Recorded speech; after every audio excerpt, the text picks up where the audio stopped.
Today, we are talking about how to get under 15% body fat without doing cardio. And more importantly, how to stay there. Now, for a lot of you, this is going to be more of a reminder than a lesson, but we need to be reminded more than we need to be taught. And this is a very important one. So we're going to get stuck into it. The gap between 30% body fat and 15% body fat, I think a lot of guys assume from what they've heard or read that it's hours on the treadmill. But ironically, once you learn that you don't sweat fat out, you breathe it out, you realize that more sweat doesn't equal more fat loss. And I am living proof of this. I would rather stick pins in my eyes than do a 10K run, because every time I try and do this, my knees hurt, I'm shattered all day, I get a lot less done, I am starving, like starving for food. And then I sleep worse the night before. And once I noticed a bit of a pattern to this a few years ago, I started looking into it. And study after study after study showed that long, steady state cardio actually lowers testosterone in a man, lowers it. And to be honest with you, if I think about all the things I'm optimizing for, the one kind of big thing, it's really high testosterone, because everything I want, and I think I would argue everything you guys want, is downstream of that. You have to remember that testosterone is the male sex hormone. It's actually quite funny, a little hot take for you. You can tell this one to the missus.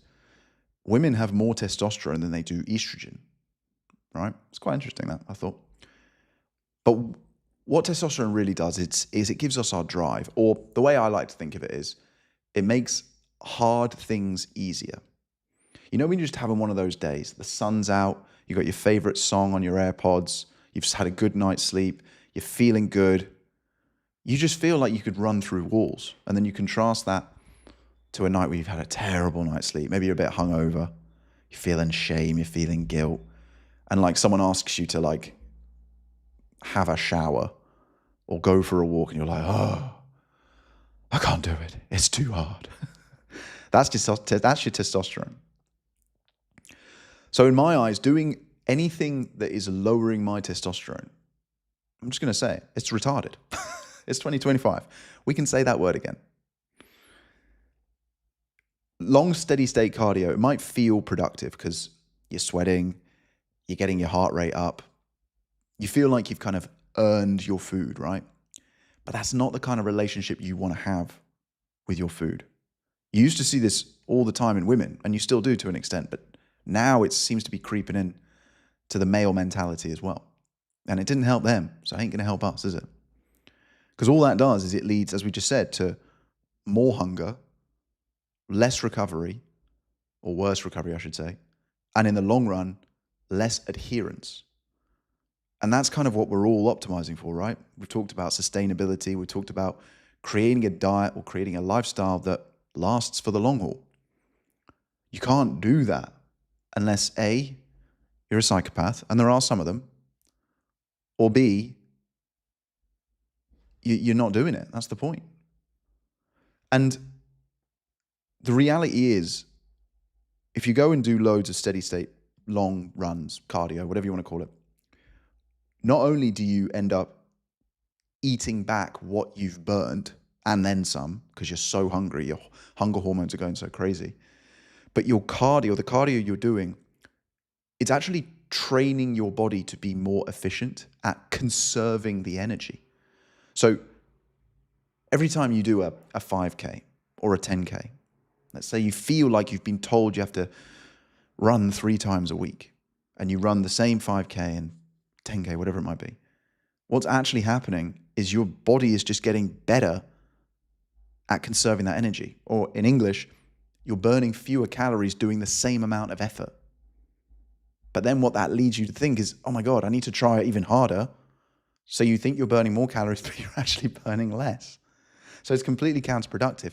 It's counterintuitive to think that less cardio is better, but it's actually counterproductive to do more cardio.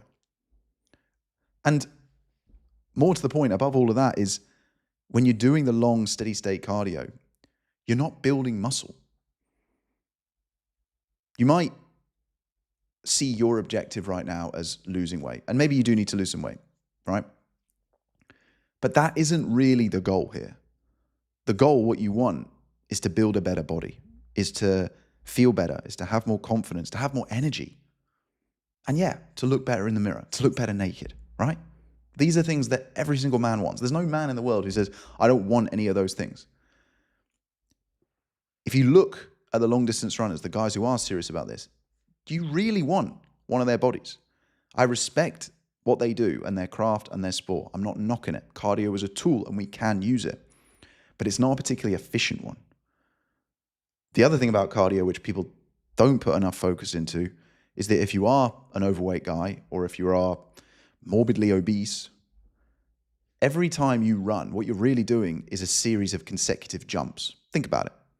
You're jumping from one foot to the other, to the other, to the other. And every time you do that, you're smashing your ankles, your knees, your hips. You're putting pressure on those joints. And if you've lost a significant amount of weight, 10 kg, so 20 pounds or 40, 50 pounds, go into the gym next time you're there and pick up 10 or 20 kg as a plate. I mean, it might look a little bit strange, but just walk around or run around the gym with it. And then think, oh my God, I was running, holding this weight. And no wonder it was terrible for my knees and my joints and my ankles, right? And a great example of this actually is my old business partner, a guy called Harry, great guy. Go check him out on Instagram. His name's Harry Hedges. He's very funny. And he was an avid runner. He's done, I don't know, I'm going to get this number wrong, but I want to say it's like 7 marathons. Sorry, Harry, if you've done more. But his daughter is 2 years old now. He's got a son on the way. His son is due in April. So he's going to have 2 kids. He's the same age as me. So he's coming up on 38. And he went to Amsterdam to run the Amsterdam Marathon at the end of last year. And he only ended up running the half because he was like, I just can't do it anymore, man. He's like, I don't enjoy it. And it's just not helping me. So it's a little bit like the food side of things. When you're in your 20s and you're in your early 30s, you can get away with more. You have more give, right? There's more elasticity in your body, literally. Once you're past 35, 40, depending on your sort of 30 for some guys, depending on your fitness levels, you have to be very careful about the inputs that you do. Because even though those inputs might feel productive, they're probably actually leading you down the wrong path. So you have to be a little bit careful there. So what you actually want to be doing, as most of you guys know, is 3 to 4 gym sessions a week. You want to be focusing on lifting weights. You want to be progressively overloading. And the one I think most people miss and they need to be reminded of is you want to actually be trying. Yes, in the first instance, I just want to get you in the gym. I want to get you comfortable there. But once you're comfortable after the first week or 2, then it's time to put the foot down and start pushing. Doesn't mean going crazy. Doesn't mean trying to do 200 kg squats or 400 kg leg presses or anything crazy like that. We build from our baseline, like with our steps, like with our calories, like with everything. We find our baseline and we build from there, 10% at a time. We just take those small marginal gains. It's the Warren Buffett example again. You start off with a tiny amount and slowly over time, over 50 years, that money compounds. It's exactly the same with the effort that you put into the gym. Okay? You have to remember as well, like lean muscle. I'm not talking like Arnold Schwarzenegger. Lean muscle.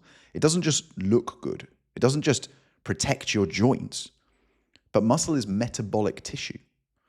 So this means that you burn more calories the more muscle you have. So every one of us has something called a BMR. It's a basal metabolic rate. And some people get this confused with their TDEE, their total daily energy expenditure, which is in layman's terms your maintenance calorie number, right?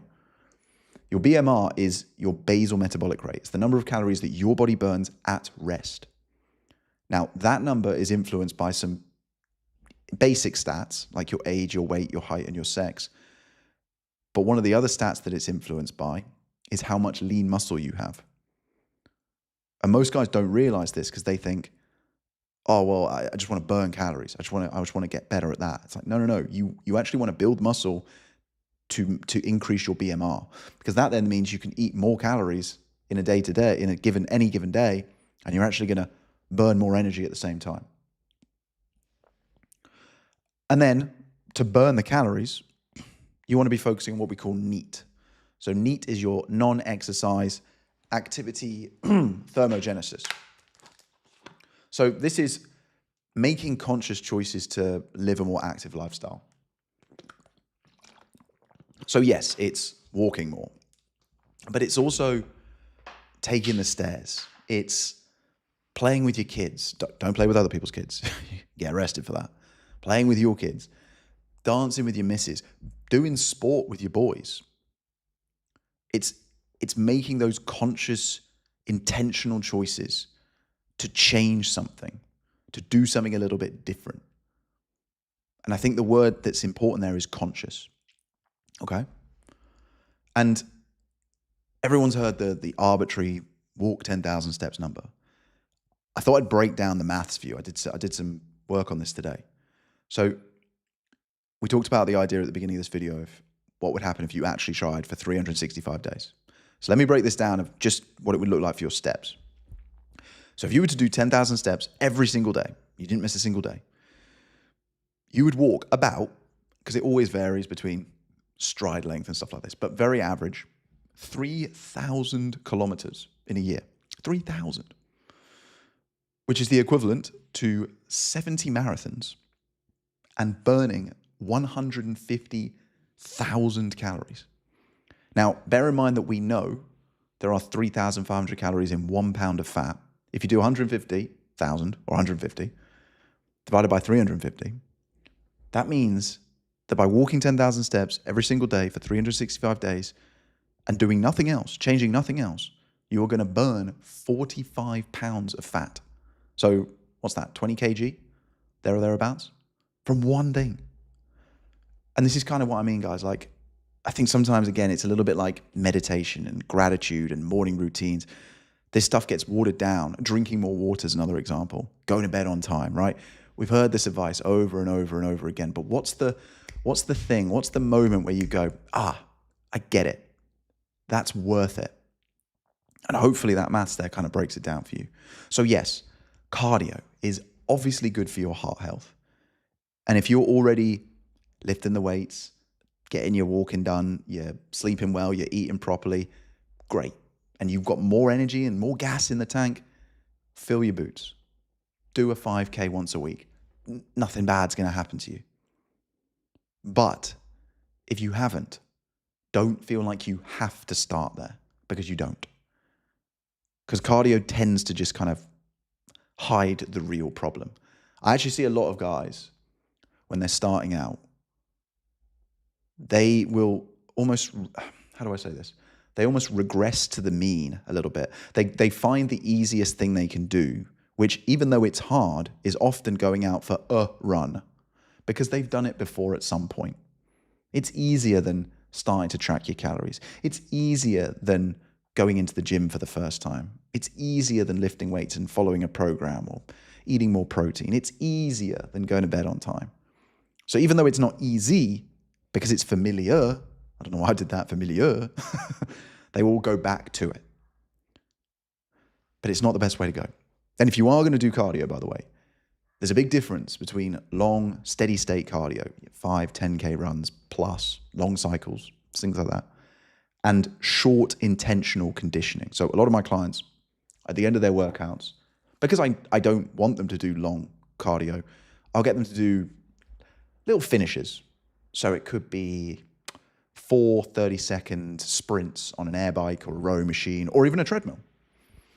It's just a little finisher. And there's a big difference between that and the long steady state cardio. And funnily enough, the research actually shows that the short intentional conditioning cardio increases our testosterone. Similarly to sport. And what's even better about sport is team sport. Spending time with other men. If you're spending time with the right type of man, and the right type of man tends to be playing sport, again, is another fantastic way of increasing your testosterone. Remember what we talked about the other day. We talked about high performers and low performers. And if you spend time with high performers, your standard gets raised as well. That tends to happen when there's a competitive element to something.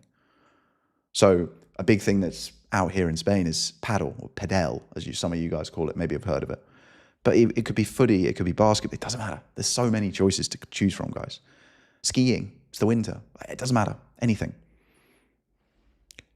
And you know what else is pretty good for your health? Is a bloody hard leg session in the gym. And if you don't believe me, fly to Spain and I will pay for your day pass at the gym. And you can come and train legs with me. And I promise you, your heart rate will be at 180 for 60 minutes. And you will hate me. And you will prefer running. And you will burn more calories. And your heart will get a better workout. And you'll feel better for it. Or, if you don't want to do that, what I do, my cardio, is going in the sauna. And the sauna is a little bit of a funny one. Because it doesn't necessarily have the exact same effect in terms of working the heart or the muscles around the heart in the same way. But what it does do is it raises the heart rate. So everyone's got a different tolerance, right? But let's say the first 10 minutes of the sauna is pretty easy for you, right? You're just like, it's hot, but I'm okay. I'm chilled. And I see this, right? I set my Apple Watch up. First 10 minutes is cool. My heart rate's at like maybe 120. And then the 11th minute, it'll go to 125. 12th minute, 130. And it starts to climb very exponentially. And by minute 15, it's at about 170. The real gains for me in the sauna are minute 15 to minute 20. The first 15 minutes, I'm basically waiting for the magic to happen. Those last 5 minutes are pure hell. If someone comes in and I'm on a minute 18, they hear me going, this is what they hear. They must think I'm mentally ill. But I say to them, I explain it, I'm like, this is the test, this is my cardio. And then they ask me and I talk to them about it. And I'll say, literally, I'm burning 300 calories in 20 minutes in the sauna. 300 calories. Now, I'm a big dude. I'm 6'3". I got a fair bit of muscle. So I'm not saying it's going to be the same for you, but you burn a lot of calories in there. So that's what I had for you today, guys. Tomorrow is Sunday. Unless it's a work day for you, which I appreciate will be for some of you. Let's all commit to getting 10,000 steps in. Regardless of the weather, regardless of how you feel, you're going to feel better for getting it done. And it's a fantastic way to downregulate your nervous system and mentally get yourself in the mindset for Monday. Use it as an opportunity to catch up with a friend on the phone or walk with your partner, dogs, kids, whatever you've got. Get them outside, get them moving. They'll feel better. You'll feel better. If it's raining, if it's snowing, guess what? Hopefully you've got hot water when you get home and a fresh pair of clothes. You shower, you change, and you feel better for it. The one thing I would encourage you to do alongside of that is to get off your phones on a Sunday. I'm not going to check my phone from the second I end this live until Monday morning. And I encourage you to do the same. And it's hard. It's hard. But there's so much dopamine and adrenaline in there. And sometimes it's good, but too much of it is no bueno, boys. No bueno. So, hopefully you enjoyed that one. Where's my mouse gone? Why does it do this to me sometimes? I lose my mouse. It's so annoying.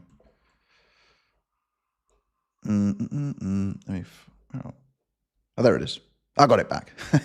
All right. I haven't checked the chat once, so let's have a scroll up and see where we're at. Okay. Where are we? I think I read that. Here, yep. Awesome. Dr. Doug, yep. All good. Awesome. Yes, I can hear you. See, yep. Good timing. Just come back from a 5-mile walk in a 20-pound weighted vest. Love it, my man. Hello from High River. Nice. Campbells are never defeated. That's it, Rich. 100%, brother. You seemed a little bit off yesterday. I was. I am a human being. I'm allowed to have bad days, guys. Why would my sleep drop to 6 hours all of a sudden?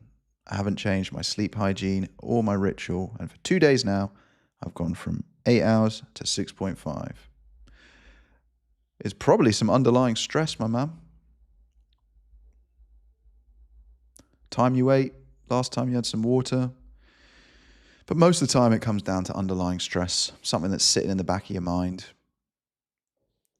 We appreciate your consistency. I appreciate your guys' consistency. Turning up. Love it. Morning. Will's here. Lovely to see you guys. Ryan's in the house. Running isn't for everybody. 100%. As I said, it's a tool. We can use it. But it's not for the people who want to have high testosterone.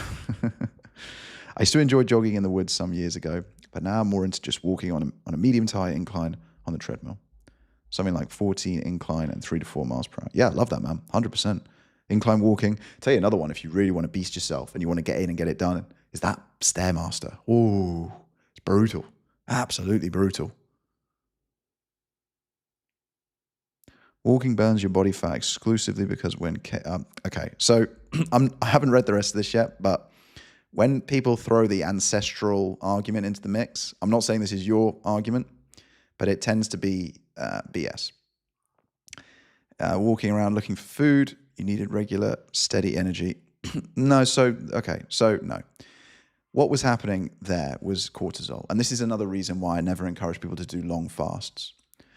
Because people think, I've got so much energy. No, you don't. What you've got is incredibly elevated cortisol levels. That's why people who are doing long fasts tend to sleep like absolute trash and feel hungover in the morning. They're getting woken up at 3, 4 in the morning because their brain is going, what are you doing? Give me food, you retard. So yeah, it's a similar thing. I guess you could swim for cardio. Doesn't wreck your joints on the grounds all the time. Yeah, so this is a good point. I think, I suppose what you need to do is probably define cardio. For me, it just comes back to anything that's wrecking the joints and is, it's like slow. Yeah, so you're right. Things like rowing, things like running, things like swimming are better for you than things like running, essentially. When I say cardio, I'm basically talking about running. No running here, just walking. Surgeries on both feet from mid-foot arthritis. Oosh. Josh. I'm typically in the gym 5 days a week. I'm on my 4th year of regular lifting, and the gym is my happy place. Yours and mine both, brother. If I have to miss more than 1 day in the week, it bothers me a little bit. Yeah, it's funny, actually. So Wednesday is my rest day. Or Wednesday and Saturday and Sunday. Saturday, I still go on a Wednesday, but I just use the sauna and the ice bath for maximum pain. And it's my cardio. And but I tend to sleep a little bit worse on a Wednesday because I haven't done like anything. I know I've been training hard Monday, Tuesday. So Wednesday I will try normally to get more steps in. So 12, 15,000 just to kind of mitigate that because I don't want the sleep to be harmed. I lift, do calisthenics. I can never say that word properly. Calisthenics. Silly word. And walk a lot. I'm not a fan of excessive cardio. Awesome. What's your take on slow, high-intensity training? How would you do slow, high-intensity training? Tell me more. I almost fell asleep in the sauna and the sauna once. Bad idea. Yeah, you don't want to do that. I've seen guys nearly pass out in there. There was an old story actually about one of the Klitschko brothers and Tyson Fury. I don't know if this is urban legend or reality. And apparently they were in a sauna together. I don't know why they'd be in a sauna together. And neither of them would leave first because obviously they both have to be the alpha male. And then eventually, apparently, Klitschko gave up and walked out after like 50 minutes. God, I can't even imagine the headache. Can you imagine? Jesus. TRX, my man, thank you so much. Very kind of you. Guys, honestly, I really appreciate the donations, but that's not why I'm doing this. Please don't feel like you have to do this. We're all good. I've lost 30 pounds since April, gained 5 pounds over the holidays, lost 2 pounds last week on a 3-day fast. Oh, there you go. Yeah, so I've listened to your videos on my morning 4 miles, 37 pound rucks. Wow. Thanks for the knowledge and motivation, my brother. You are more than welcome. But funny how I hadn't read that, and then we're just talking about 3-day fasts. And again, like fasting, cardio, these are all tools. And like the more tools you've got in your tool belt, the better off you're going to be. as long as you know they are tools and not requirements. You don't need to do them. Like a lot of the time as well, people will say, yeah, man, I did a 3-day fast and I'm not, I don't know who, sorry, TRX, tell me your name because I hate calling you TRX. But TRX for now. I'm not saying this is you, but people will say to me like, yeah, man, I lost 10 pounds in 3 days. It's like, yeah, you just pissed out all the water weight that your body was holding onto with the glycogen. Maybe you lost like a pound of fat, maybe, if you were lucky, maybe. But it's not much. I did it myself. I literally, I don't do TikTok, but I had one TikTok go viral, and it was me doing a 3-day fast. And it only went viral because I did it around the time that Dana White was one of the big people who loved Dana White. He was one of the people who popularized the 3-day fasts. Because obviously but again, like zoom out and look at what he really did. It wasn't fasts that got him to where he is. It's a controlled and sustained calorie deficit. It's a life. He will tell you the first thing he did is change his lifestyle, right? Why? What did we talk about last night? Incentives. Gary Brecker literally went to him and said, you're going to die in 5 years if you carry on like this. And all the money in the world, it's not worth carrying on. So the incentive for him right there was like, oh shit, I better change something. And he did, like that. I was actually thinking, tell me if you guys think this is a good idea. I was thinking of coming up with a tool which you can use. I don't know how I'm going to build this, which essentially can predict how many years you've got left to live based on your current lifestyle. What do you guys think? Do you think that would be useful? Tell me in the chat if you think it would, and I'll find a way, or I'll pay someone to do it. That's a heck of a ruck. It certainly is. How about for the 50-year-olds? Seems impossible. Not sure what you're referring to there, my friend. Oh, Andy T's in the house, my man. Find us a good hotel. Sorry, it took me a while to catch up there. Josh had a walk, yep. Used to marathon, 3 knee operations later.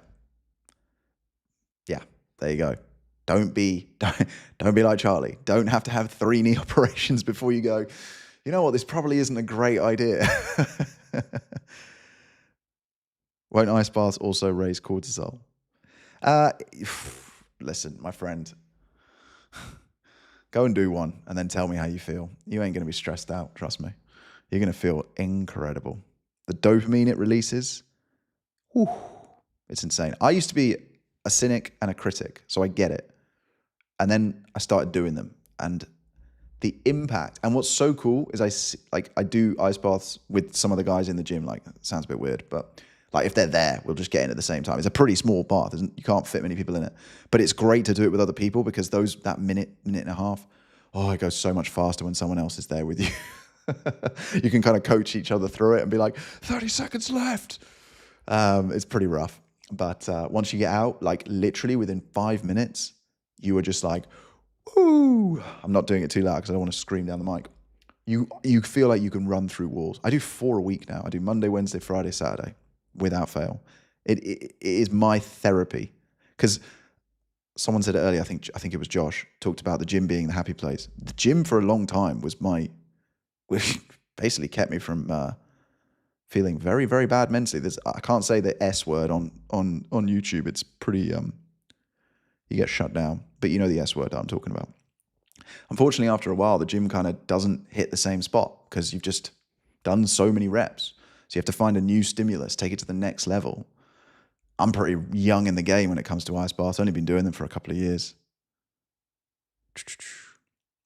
Where were we up to? Where did we get to? Mission Jacked promotes shit training. Cool. I don't know who Mission Jacked is. Adam, thank you, my man. I'll remember that. California, good man. Don't want to know. Cool. It'd be kind of cool, but I don't think I'd want to know how long I've got left. Fair? I think he means the 10K steps a day for 50-year-olds. Oh, man. My guy, Rich. Okay, Rich is here. He's 49, 50 this year. Ask Rich how many steps he does. He'll tell you. Wow, that machine sounds crazy, mate. I don't think I'd want to know how long I have left. It's not a machine. No, I'm not creating a machine. Jesus, I'm not Elon. It would just be like a tool where you put in some data. Interesting though that you guys, that's two people saying they wouldn't want to know. So okay, this is interesting. Why wouldn't you want to know?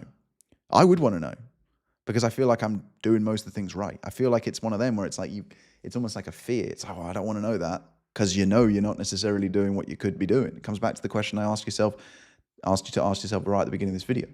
If you were to try really hard, as hard as you possibly could for 365 days, where would you be? I think you would. My dad died at 51. Sorry to hear that, Josh, from a massive heart attack. That's what got me into my own fitness, 100%. Used to be 250 pounds. Anyway, I think I want to beat his score, but I don't need to know how long I live. Interesting. Okay, well, this is good feedback. I'm glad I asked you guys.